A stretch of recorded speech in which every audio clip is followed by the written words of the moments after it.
My name's Riley Morrison. I work for SunTrust Bank in the Special Needs Trust Group, where I administer Special Needs Trust that the bank is named the trustee of. Prior to joining SunTrust, I was an attorney in private practice and handled elder and special needs law matters. So I'm really excited to be here with you all today. I've been asked to speak for 40 minutes and have about 20 minutes of talking about why playing with a special needs trust and how to create a special needs trust, and then leave 20 minutes for questions. But if you have questions throughout, please feel free to ask them, but I promise I will leave plenty of time for questions. So what I want to talk about today is why have a special needs trust? What are you trying to accomplish with a special needs trust? And what type of special needs trusts are there that you can set up for a family member or yourself? So when talking about special needs trust, it's important to really understand what it is you're trying to accomplish with a special needs trust. What is the planning goal? And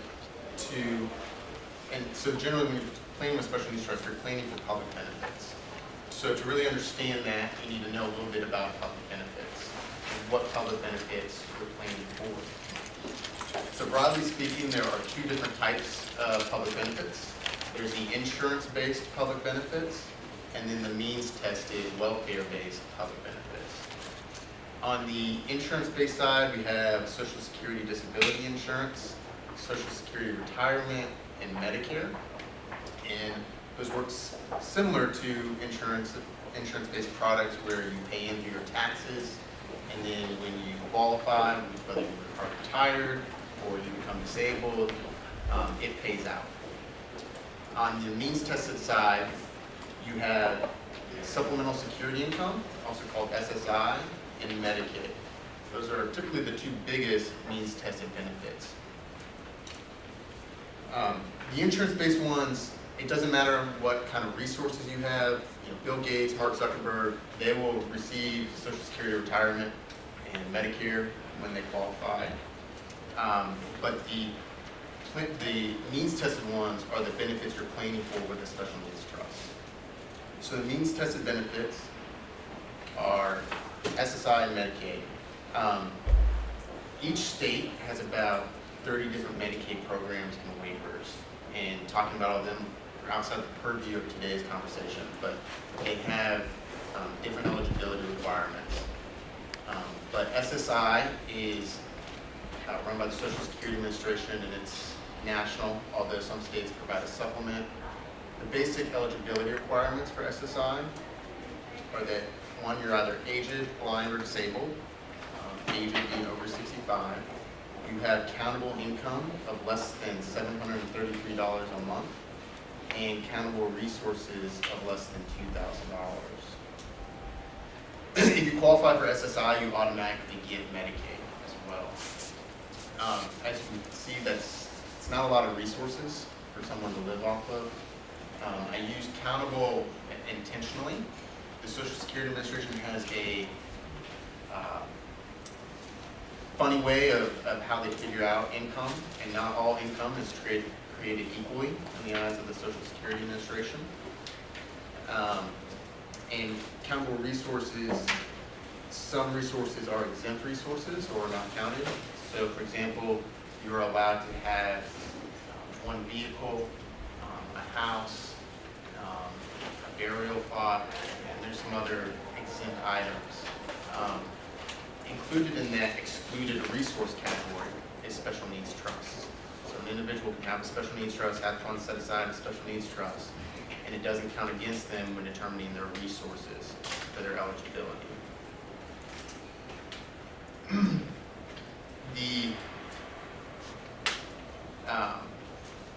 The biggest reasons for eligibility or becoming eligible is that the income, you get $733 a month, which is great. And the purpose that Congress views that money for is to pay for your basic living expenses, food and shelter. But the other biggest benefit is the health insurance that comes with Medicaid. Traditional insurance historically has been very tough for people with special needs to obtain, or it can be very costly. Additionally, traditional insurance doesn't pay for a lot of things like in-home caregiving that Medicaid will provide. So, briefly, I want to talk about the public policy reasoning for special needs trusts. I think it helps people understand the types of special needs trusts that we're going to talk about. Back in the 90s, 1993 is when Congress passed a statute that now really governs what we call first-party special needs trusts today. And kind of the reason for that was there were a lot of things going on. One was people were disinheriting loved ones with special needs so they could continue to qualify for benefits.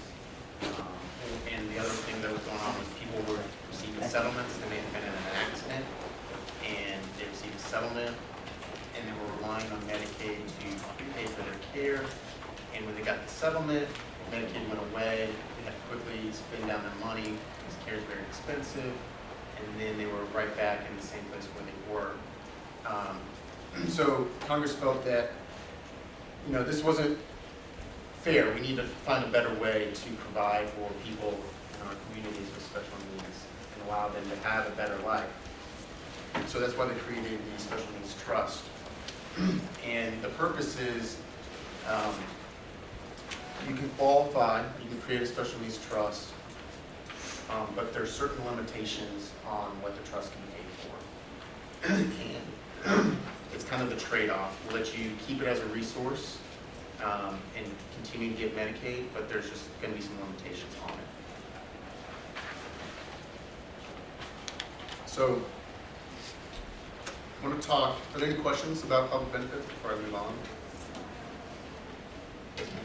This is kind of a broad question, but what about going to college? Does that affect your ability to, while you're in college, if you're in some sort of special program, does it affect your ability to get public benefits? No, you can still continue to receive public benefits.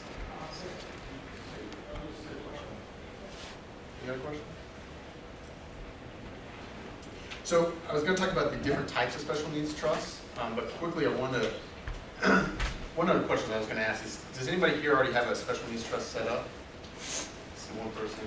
Has anyone met with an attorney or done some research and is kind of familiar with special needs trusts? Okay, and the rest of you I assume kind of, this is first you're learning about it. Okay. So talking about special needs trusts, I think it's also important to understand and talk briefly about what is a trust? How are they kind of created? What's the basic structure of a trust? So trusts are a creature of contract law. They have a variety of different purposes. There are a variety of different types.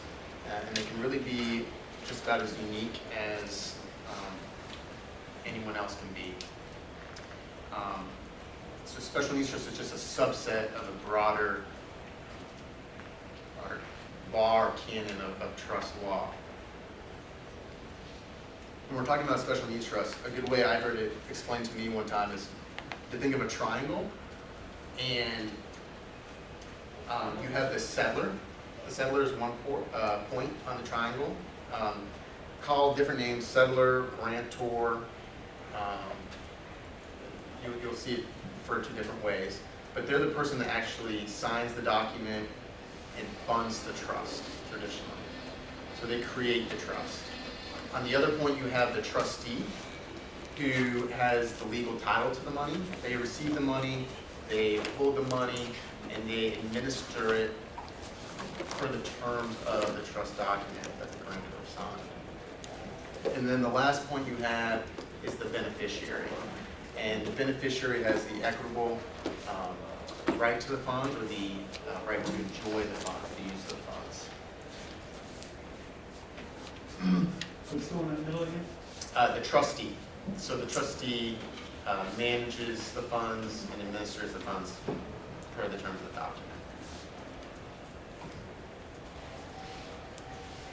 document.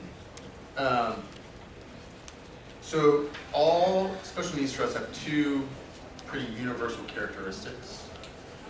The first is that they're fully discretionary. So, I talked about trusts are a subset of, or special needs trusts are a subset of a bunch of other trusts.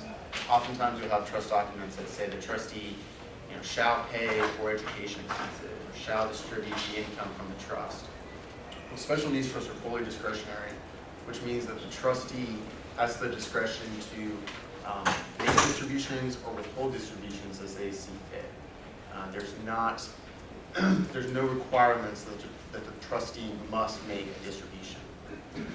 The reason for this is that if the beneficiary could compel distributions, it could affect their public benefits, and it could be considered income for SSI purposes and Medicaid purposes. The other universal characteristic is that the trust, in the trust body, it should state that the purpose is to supplement and not supplant public benefits. So the funds are there, and the purpose of the funds is to enhance the beneficiary's life beyond what is available to them through the federal and state governments. Because of that, the term supplemental or supplement, you'll hear special needs trusts referred to as supplemental needs trusts as well. And you also hear them referred to as SNTs and SNTs. Yes, ma'am. I don't want to bring you off topic, but I'm just wondering what the intersection is of the trust and the ABLE accounts. I mean, if trusts work as it sounds like they're supposed to, then you wouldn't necessarily need an ABLE account, because you just set up a trust. Yeah, so, the ABLE account, you that have been following it, it's very new. There's still a lot of enabling legislation and regulations going into place. There's some key differences, and hopefully when I move on, I'll flesh some of those out a little bit, but I can try to point them out as we go. One is that ABLE accounts, currently there's a cap on how much you can contribute to an ABLE account each year. So I believe it's $14,000. There's no cap on special needs trusts. So you can fund it, when you pass away, you can fund special needs trusts, there's no cap. Some other differences, and I'll get into this more, the ABLE accounts have a payback provision where you have to pay back Medicaid, whether it's first-party money or third-party money, and I'll elaborate on those terms. And you can get around that payback, not using an ABLE account. And then the other thing is, ABLE accounts, I believe it's $100,000 that they settled on. If the account grows past that, beneficiary, they maintain their Medicaid eligibility, but they lose their SSI income. So that's not the case for special needs trusts. It's actually suspended Yeah, it's suspended. until it's under 100. Yeah. I know that one benefit of an ABLE account is that if you have investments within an ABLE account, the proceeds or the proceeds from that investment are not taxable. Yeah, that's correct. It's treated most analogous to like a 529 college savings plan. So they're great products, but there's a silver bullet in special needs trust planning. It's looking at there's a lot of tools. Special needs trusts are just one tool, and ABLE accounts are another tool. You're kind of looking at your circumstance and figuring out what's going to work best for you. The ABLE accounts I think are great, particularly in a which I'll talk more about later, but a first-party setting, or where a person with special needs maybe has a job and wants to set up an account so they don't get above that $2,000 resource, and they can keep their benefits and continue to work. So, I have a lot of clients that work at like Publix and stuff, and it's a great product for them. It's also cheaper and easier to administer than doing a standalone trust. So, any other questions about that? So when we're talking about special needs trusts, there's two fraud types that I already mentioned. There's called first-party special needs trusts and third-party special needs trust. And the way to identify them and determine whether you're going to be setting up a first party or third party special needs trust is looking at where are the funds coming from. So if the funds are being funded from the beneficiary's monies or the person with special needs' money, it's going to be a first party special needs trust. If the money is coming from anyone other than the beneficiary, it's a third party special needs trust. So the first party special needs trust is closely regulated by the Social Security Administration and state Medicaid agencies. It's this type of trust is governed, and the rules for establishing one is governed by federal statute. The statute is 42 U.S.C. 1396 P D4A, and you'll hear them often referred to as a D4A trust because of that statute cited. So, and under the statute, there's some funky things. First off, the trust, I talked about the grantor being the person who signs the trust document and funds it. Well, under federal statute, grantor must be a parent, grandparent, court, or legal guardian. The beneficiary themselves cannot sign the trust to create it. Yes, ma'am. Actually, they can if they establish it with a nonprofit that's authorized to manage first party special needs. Yes, and I'll talk about pooled trust as well. There are there's a bill in Congress right now, I think it's called the Special Needs Trust Fairness Bill, if my memory's correct, but they're trying to change that where the beneficiary can establish the trust themselves, but currently it has to be established by a parent, grandparent, or legal guardian. In addition to that, the beneficiary must be under 65 years of age. After 65, they cannot set up their own first-party special needs trust. Trust must also be irrevocable, which means that once you create the trust, the grantor can't come back and say, let's unwind this. So it's there, and it can't be modified or amended generally without court order, or in some circumstances, if you have a trust protector, trust committee can be amended. And the last thing, perhaps the thing I get most of the questions about, is that the trust must include a Medicaid payback provision. And what that means is when the beneficiary passes away, the trustee is responsible for notifying Medicaid that the beneficiary has passed, and they will send the trustee a letter that says, we're sorry to hear about the beneficiary's passing. During his lifetime or her lifetime, we spent $100,000 on her care. And the trustee has a responsibility to reimburse Medicaid up until the point there are funds remaining in the account. So, for example, say a beneficiary passes away and there's $300,000 in the account and the Medicaid lien is $200,000. The trustee would reimburse Medicaid the $200,000, and then the remaining $100,000 would go however it's laid out in the trust document. Flip that, say the trust is $100,000 when the beneficiary passed away, and the Medicaid lien is $200,000. The trustee would write a check for the $100,000 to Medicaid, but then the rest of the lien would go away. So it wouldn't be on the trustee's responsibility. So a lot of people have concerns and don't like the Medicaid payback lien, but that was kind of one of the quid pro quos when creating the statute. We'll let you keep your benefits, but when the beneficiary passes away, we need to be reimbursed.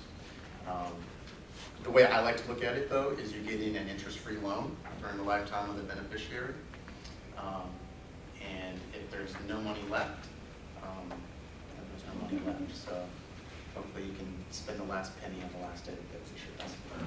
Is there a lot of activity to spend down these trusts when they know that the end is near and rather see it go to a, trip to Vegas than, Yeah, I do have some clients that, not necessarily intentionally, but if we know they have a short life expectancy, and yeah, they'll do some traveling. I've had that happen. The trust is a sole benefit trust, so, and the Social Security Administration interprets that very narrowly. So, as a trustee, you can't make distributions that are for the benefit of anyone other than the beneficiary. They have some stricter travel rules. It used to be you could pay for a companion to travel on vacation with them. So, in this example you mentioned, you could pay for maybe the wife to go with them or the family. Trips to Disney World were big, still are big. But now the Social Security Administration won't let us pay for family travel. forget that, Vegas. Spend a lot of time with the slots. So the other type of special needs trust is a third-party special needs trust. And this is a trust that's established and funded with anyone's money other than the beneficiaries. There's a lot fewer restrictions on third-party special needs trusts. I mentioned that first party has to be for the sole benefit of the beneficiary. Third-party trusts, there's not that requirement. So there can be multiple beneficiaries. Third-party trusts can pay for travel for other family members. There's a lot more flexibility when you're drafting it. Additionally, there's no Medicaid payback provision. So that's one reason why you never want to commingle funds between first-party and third-party trusts. You don't want to put third-party money in a first-party trust, because then you subject it to the Medicaid payback provision. And vice versa, if you put first-party money in a third-party trust, you can subject it to becoming a first-party trust and having Medicaid make a claim against it.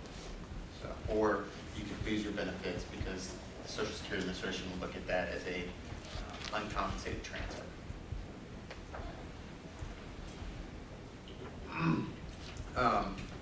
There's a couple ways to create a third-party special needs trust. You can create the trust document now if you're doing estate planning. So if I'm planning for I have a 1-year-old son, so if I'm planning for him, I could create a third-party special needs trust now for him, and I could fund it and maybe have family members contribute, and we could create it now. It's called an inter vivos trust. Alternatively, and this is typically how most people do their estate planning, is they will create a testamentary trust, special needs trust for the beneficiary, which is a trust they draft into their will, and it doesn't come into being until you pass away and the will gets probated.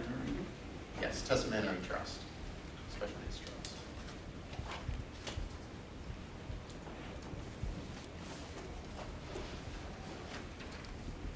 Yes, sir. I'll Okay. you might answer. Okay. How are we doing? So, ma'am, you mentioned pooled special needs trusts. So pooled special needs trusts are, it's a special needs trust that can be either a first party or third party special needs trust that is established and managed by a nonprofit organization. What's it called, pool? Pooled. Like a swimming pool? Yes, exactly. They're also called D4C trusts, because if you skip down 2 more sections, that's the statute that allows for the creation of these types of trusts. How these work is there's a master trust agreement, and you sign a joinder agreement, or essentially open an account for the beneficiary with the nonprofit. You put your money into the trust, and what they do is they pool everybody's money for investment and management purposes. So you're going to want to make sure that you are okay with the investment goals laid out in the master trust agreement. These are really good options if you have perhaps a smaller amount, and it doesn't make economical sense to really create a standalone special needs trust, but you're over that $2,000 resource limit. And you also want some professional management of the money. If I may. Sure. So I'm Tia Marsilli, I'm Director of Trust at the Arc of Northern Virginia, and SunTrust is actually the trustee on our pooled special needs trust program. And it's also, we also have trusts that have larger amounts of money. What people look at is there somebody who can be the trustee when I'm gone? Yeah. And many times they say, the person that is available, I don't want them overseeing the trust, I would rather have a nonprofit, another entity overseeing and managing, and have SunTrust, for example, as the trustee investing the money. Yeah, so that's a very good point. And you're going to want to look too at the pool trust. I don't work on that relationship, so I'm not as familiar with the trust document. But different nonprofits, different pool trusts, they deal with the funds that are left after the beneficiary dies in different ways. And I don't know if you want to speak about that. Sure. Well, on the first party trust, there's a Medicaid payback. Same rules apply. First party trust, with the ARCS trust, for example, it's Medicaid payback in the estate of the individual, or you leave it to the nonprofit managing the trust. But every pool trust program does that a little bit differently, but we give the options. Yeah. On a third party trust, it's the same. The trustees or the grantors who are establishing it determine who will inherit. Yeah. And it's this, all the other, everything else is the same. Don't commingle the money. Yeah. So you just want to make sure when you're looking at the pool trust how they deal with that remainder issue. Can you, maybe you're going to talk about this eventually, but what are the costs of a trust? Sure. I wasn't going to talk about that, so that's what questions are for, so that's a good question. You know, it really varies. To draft and establish a special needs trust, if you're going to an attorney, you know, it varies all over the region, so I don't want to, you know, say one is astronomical and one's really cheap, but generally I would say probably between $1,000 and $5,000 maybe to actually go have the trust document drafted, executed, and that's with generally like a family member serving as trustee. Those would be the attorney's fees and setting it all up. And they'll maybe give you some advice and guidelines how to administer it. On an ongoing basis, if you are having a professional administer the trust, it varies. You know, SunTrust, our minimum is $10,000. And nonprofits, the pool trust, their administration fees are a lot lower, which is another reason to go. Whatever, I mean, you said minimum 10,000 in the trust fund. No, that's our fee, Fee management fee on an annual basis. on an annual. Every year, 10,000. So, you know, that's why looking at cost, whether it's good to have a pool trust as the trustee, a family member, or a corporate trustee, it depends on how much you're going to have in the trust as to what is the best option. When you say minimum, I mean, what would cause it to go up? The amount of money in the trust? Yeah, so our fee is 1.75 on the first million, and then it goes down after that. But there's a minimum fee of $10,000. So to hit that, it's generally about $600,000. I think it's kind of like the break-even point to hit that minimum fee. Sorry, I'm just a messenger. The 5 minutes left in this breakout session. Thanks. I know. Are there any questions? I saw your hand go up there. I just want to be clear, for this first party, third party, what is the benefit? Why would you do the first party versus the third party? So the first party is if it's the beneficiary's money. So if perhaps, generally you'll see those if, one, people do poor estate planning and they maybe get a windfall or an inheritance, and now it's all in their name and they lose their benefits, so you need to set up a first party. That's one common reason. Another common reason is like medical malpractice suits.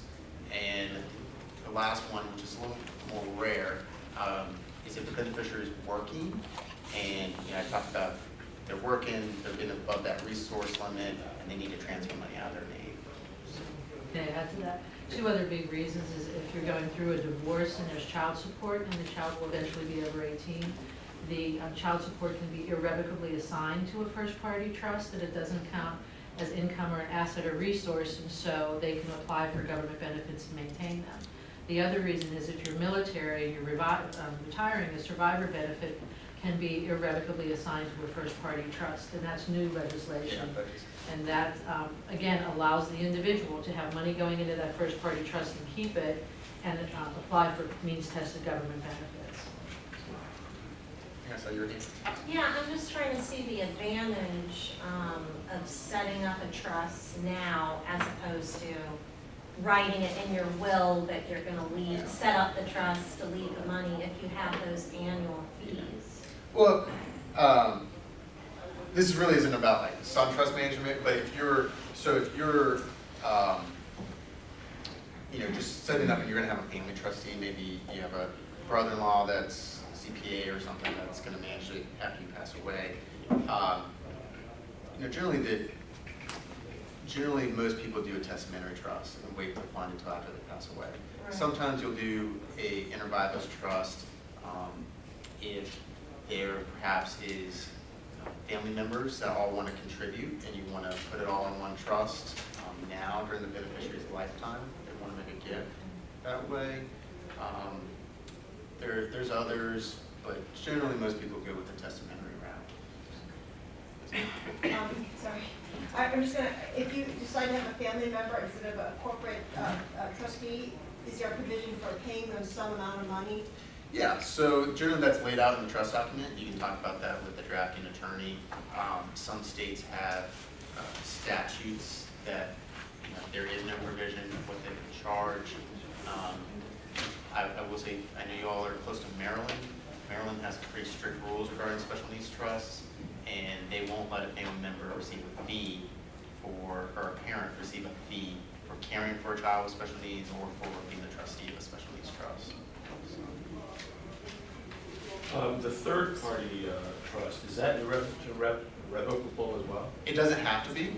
If it's a testamentary trust, it will be irrevocable after the grantor dies. But you can set it up to be revocable if you set it up as an inter vivos trust, it can be revocable. So if any guarantor dies, then that fund that the guarantor provided would be irrevocable? Yes, when the grantor dies, it becomes Because you said there could be multiple guarantors, right? Excuse me? You said there could be multiple guarantors, right? There can be, generally there's one. Okay. But And a follow-up question, sorry. Sure. You said that a third-party trust, you could have multiple beneficiaries. Mhm. Could you set it up for both of your children? Mhm. And as a testamentary trust in general? Like if you were planning to have a trust Sure. for the other sibling, Sure. you could just combine it into this one trust? Yeah, so there's a couple of different ways to do that. You can split the shares, so there's one share for one child, one share for the other one. Another planning technique is called a pot trust, where it's just a pot of money. And do they don't both need to have special needs, do they? Yes. Yes. No, they wouldn't need to. You could set it up so that there's special needs provisions for one distribution terms and not for the other. So, sir in the purple shirt, sorry. Well, he already kind of asked the question that I had about whether multiple family members or loved ones can contribute to the trust. Yeah. You actually asked my question on multiple. Good.